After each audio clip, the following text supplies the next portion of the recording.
Shelly's very active on social media. But here's a little interesting tidbit. I think would be fun to talk about. She was in the Chop Suey video for System of the Down. Can you tell that story? Yes. Oh my goodness. So I wish you could see me in it, but you just can't. What if that's me right behind him? No, just kidding. So it kind of eyebrows and everything. Wow. So what had happened? It was the same casting agency, Sandy Alisi Casting. Shout out to them, who booked me for the independent film I was in about wrestling that started my whole wrestling career. It was the same company, and they booked me for this or this music video, and I knew it was just like not a bit part or anything. It was just like a extra kind of thing. And I was like, okay, cool. And so I had no idea what it was. I was really nervous because I was super young.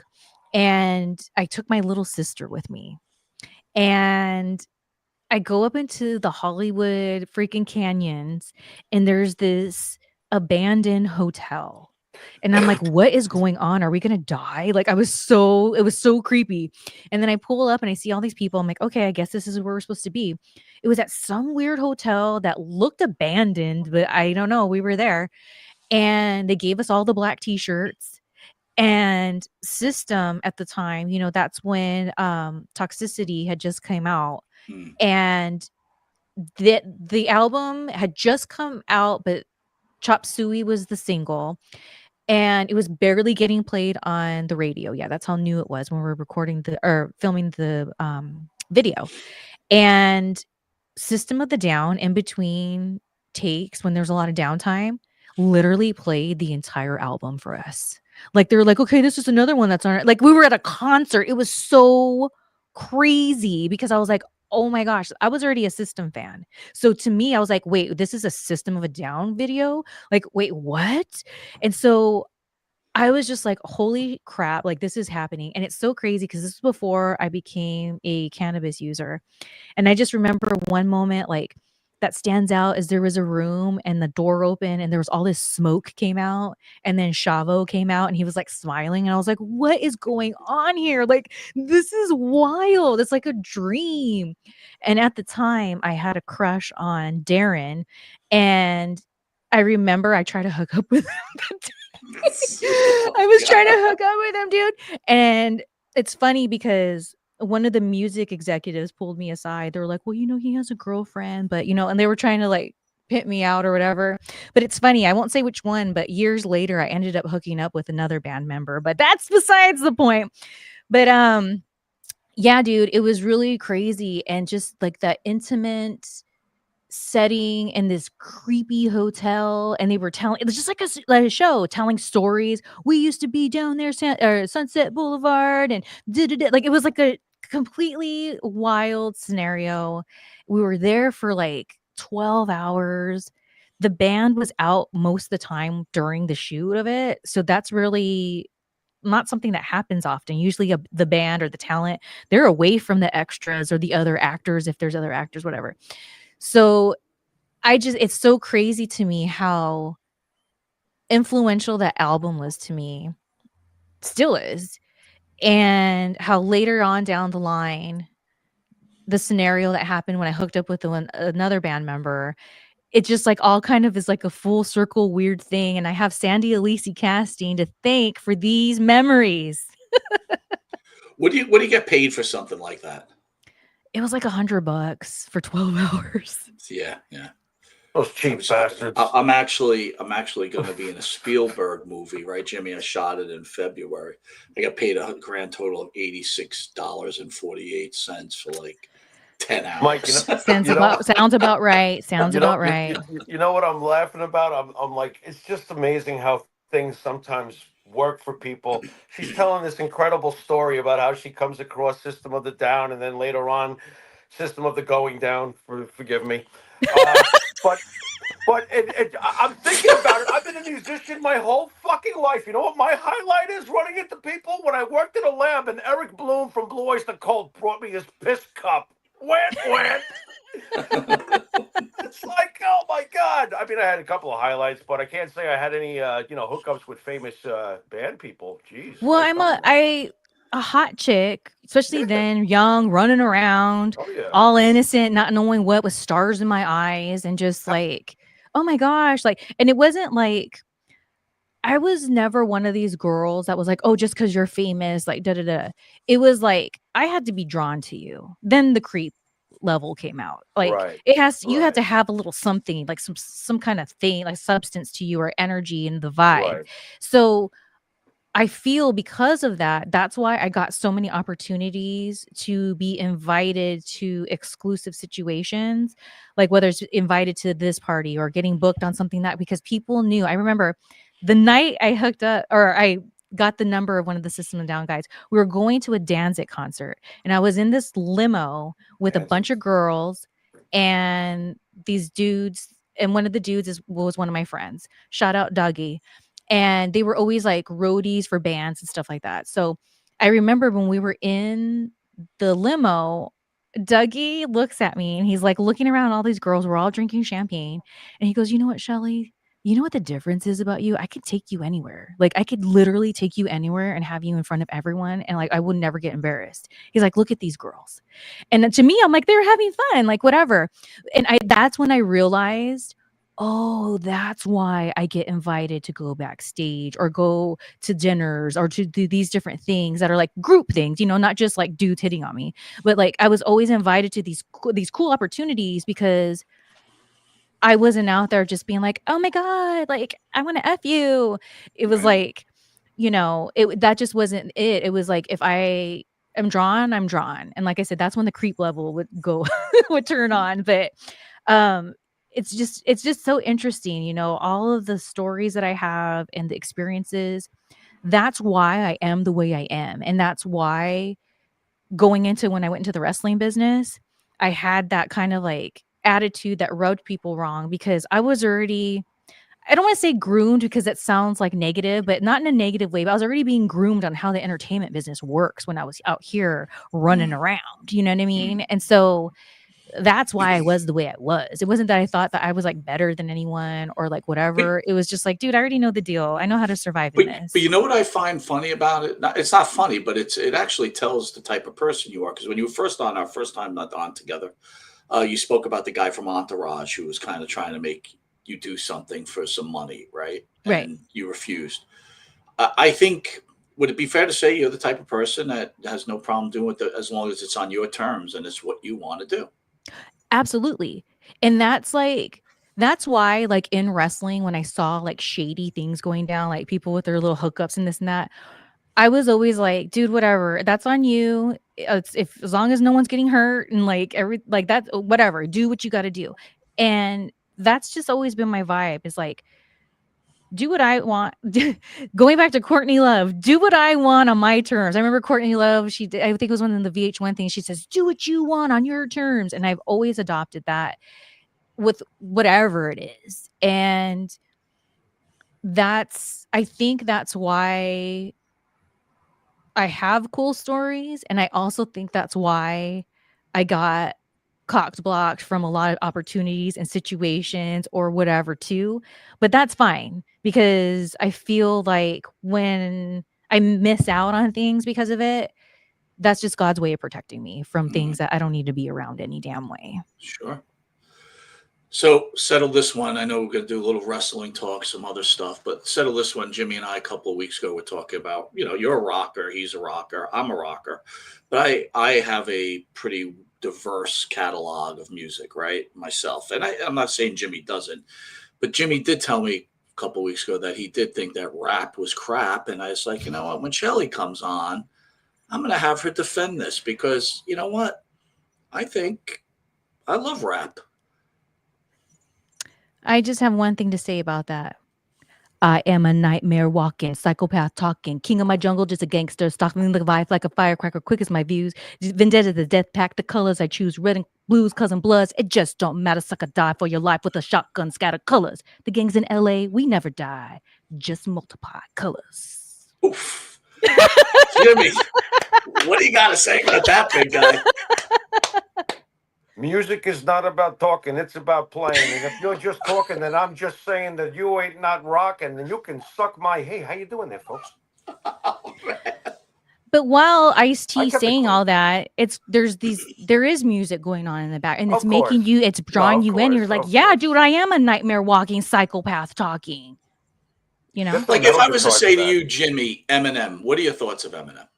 Eminem's a genius. Like, Mike, of course, starts it by making me look like Satan and giving a blanket statement on my opinion on rap. So let's get that out of the fucking way. Um, Eminem is an absolute genius. What I would actually say about his lyrics is have sat and read his lyrics, and of course the key is that there is good music going on behind his shit. This guy knows what he's doing, okay, and he's real. That's another thing that goes a long way with me, any kind of musician. If you're real, I'm interested. You can have any background. You got to be real to me. And he's obviously a real one. When you look at his lyrics and you see them on paper, you realize, as this cat drives me crazy and tries to impale me, you realize that he's like Bob Dylan as far as his complexity and lyricism. It's amazing. The guy is brilliant. The same goes for Tupac. The same goes for Biggie. I had an incident in a church when I was a youth minister. Yeah, folks, imagine that one. But when I was a youth minister, some lunatic over the top came down to the youth room and poured down Tupac's poster. Kids were crying, and I had to find a way to remove that thing from the building, that person. I did. And the poster went back up because it's not for you to judge. What are you even doing? So yeah, that stuff is brilliant. Is it for me? No, but that it doesn't mean that I don't see the brilliance of certain rap. Now there is other rap where I agree with Mr. Perfect that rap is crap. So it is what it is. I reach for heavy metal because on paper, the guitar work is usually based in classical, and that my first instruments was Beethoven, Mozart. These are the people I heard before I heard the Beatles. So I go back to heavy metal. Shelly, were you a West Coast or an East Coast rapper? Well, West Side all day long, but that doesn't mean that I'm opposed to the East Coast. I think there's a lot of good music that's come through there, got good artists that's coming from the East Coast, so I'm fine with it. But I am totally West Side all day long. So I don't know how many people out there have Netflix. I would hope they do, but if they don't, good for you. I do, and that makes me happy. Anyway, they've got the new Sean Puffy Combs documentary. It just came out, which I've been watching while I'm at the gym on the elliptical, and I'll share some thoughts on it. Sean Puffy Combs is the Vince McMahon of music production. He, this guy is a genius, but he's also power hungry. The things he did to people are you know, it's just the most disgusting things possible.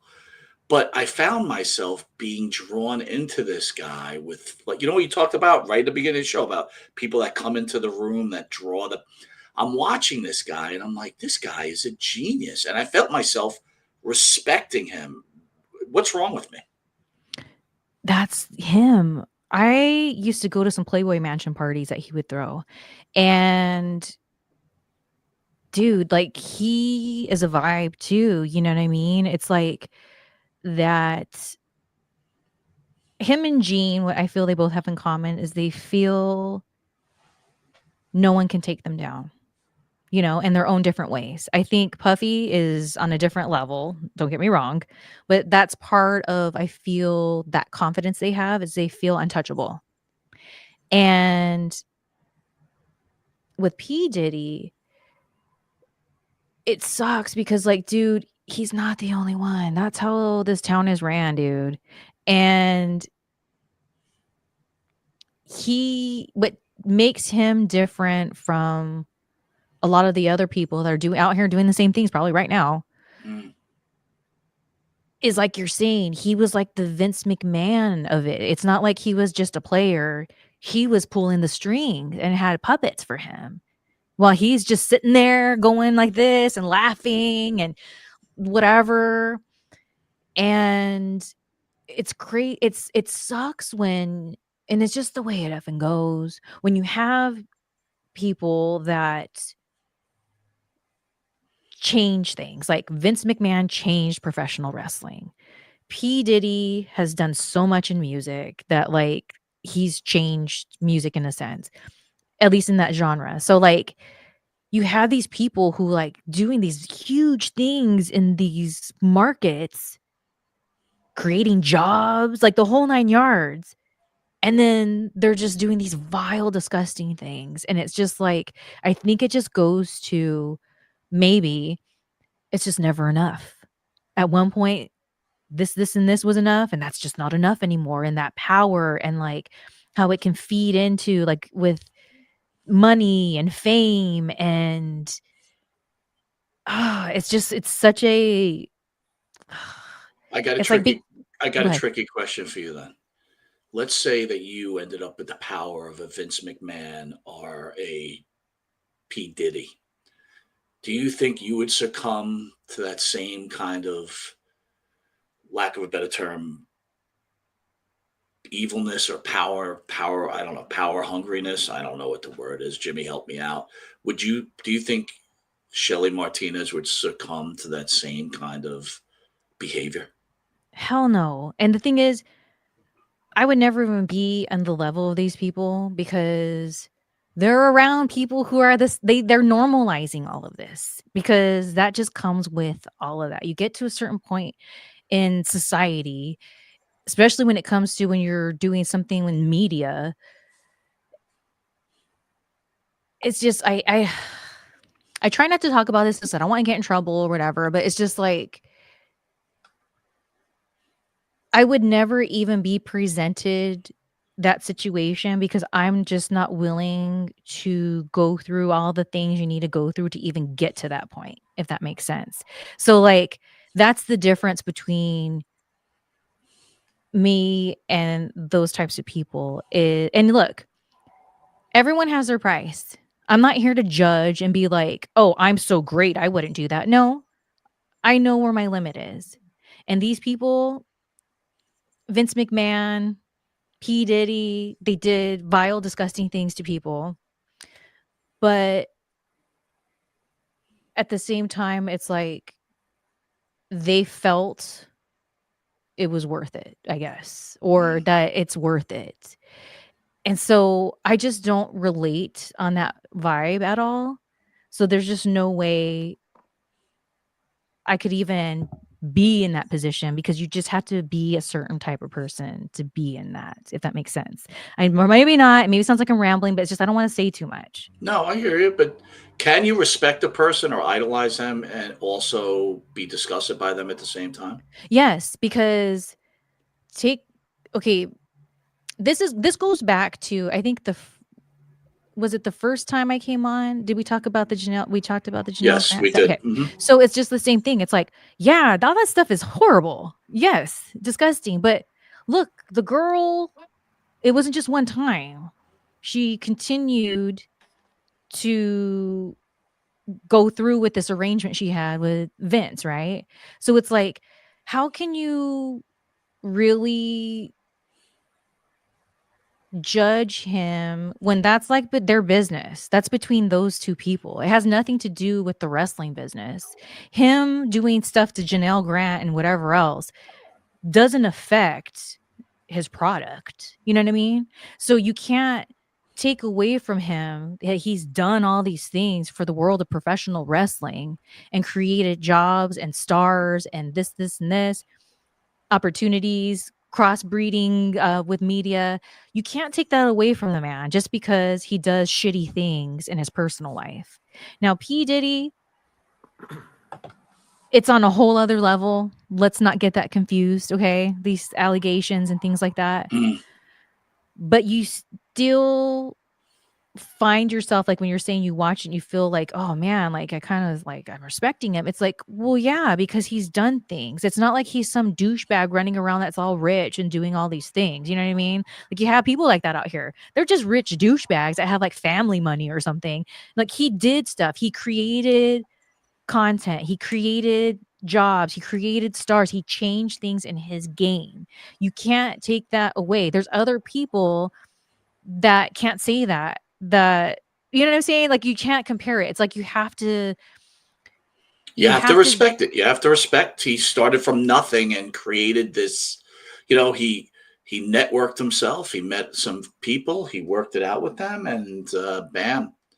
But again, you're right. It's like you You have to respect that. separate it is what You have to I meant to say. separate. You have Well, to separate it. let's jump into this because I Mikey's- want.